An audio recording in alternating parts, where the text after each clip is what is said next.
Hi. Hi. Hi. I love you. I get to read to you. If this is your first time, I got more stories to read to you. Okay? But I'm so happy you're here and I can read to you today. Guess what? I'm going to read to you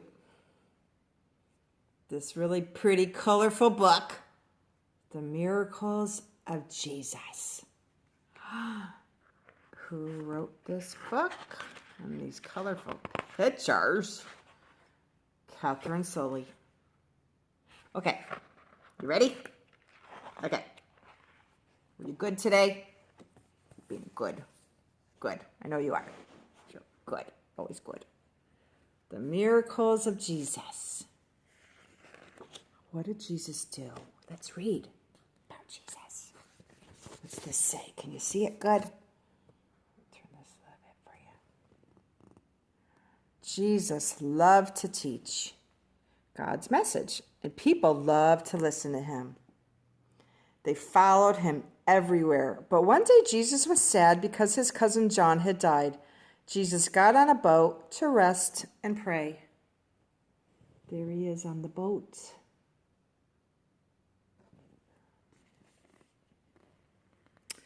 When he came back to shore, the people were still waiting for him. Jesus welcomed them. He started to teach and heal the sick people. Say what? Heal them? Of what? Teach them what? About God? All day, Jesus spoke to the crowd. And when evening came, the disciples said to Jesus, "It's late, and these people are far from home. Send them away so they can buy some food." "You can give them some food," replied Jesus. "That would cost too much," the disciples grumbled.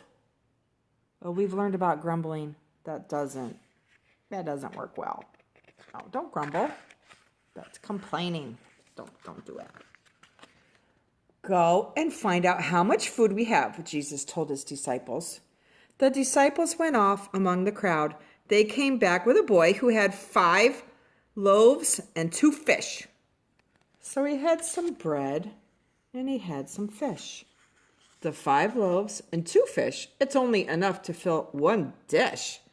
"This won't be enough to feed the crowd," they said. "There must be 5,000 people here." That's a lot of people. How are they going to feed the people?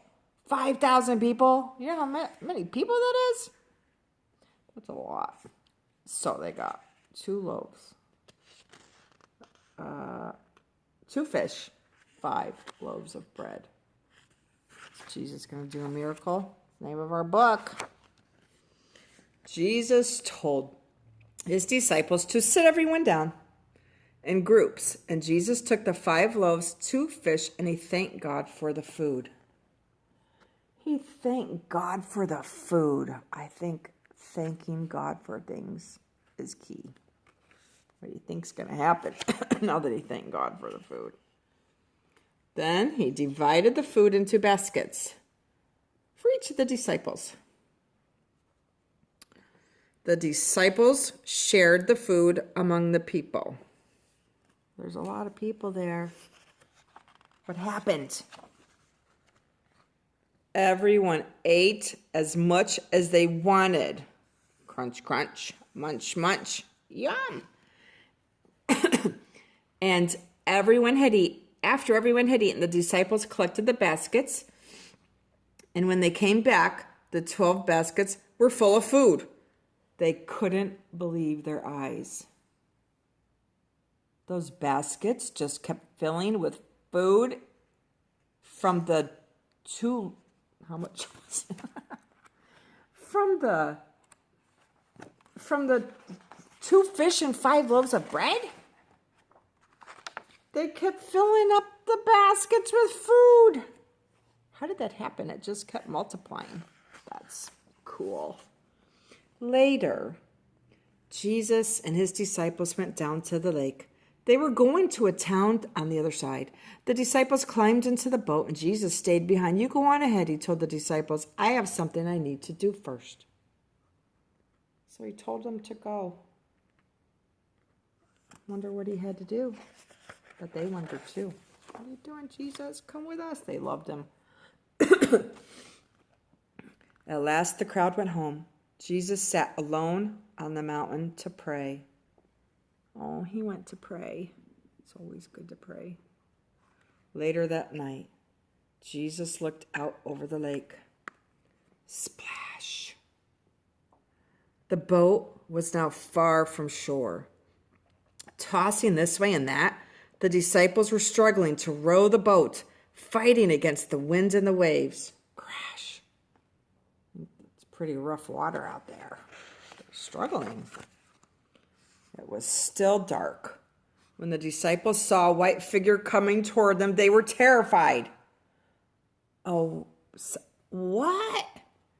It's a ghost, they cried. But it was Jesus walking on the water. Have you ever seen anybody walk on the water? I would love to see that. Wouldn't you? See somebody walk on the water? Can you walk on the water? Jesus called to the disciples, "Be brave, it's only me." "Lord, if it's you," Peter replied, "tell me how to come to you on the water." "Come," Jesus said. So Peter got out of the boat and walked on the water toward Jesus, but he was scared and he began to sink. "Lord, save me," he cried. He actually walked on the water for a little bit. That's what happens when you're around Jesus. Does Jesus save him? Look at this picture. Jesus held out his hand and caught Peter. "Did you doubt that God would save you?" Jesus asked. Isn't this an amazing picture? I love this picture right here. Because God will always save you. All you got to do is ask. Believe and ask. And then say, "I'm sorry, Jesus, I doubted you. Sorry I didn't trust you." He's always right there. I love that. They climbed back into the boat. The wind died down. The disciples were amazed. "You really are the Son of God," they said to Jesus. Wow. He's amazing. He fed 5,000 people, and he still will do that today. He will still multiply food, give you everything you need, and save you from a storm. I love you. I love you so much. So pray and ask Jesus to help you, and he will. I love you. I love you. I'll read you soon, okay?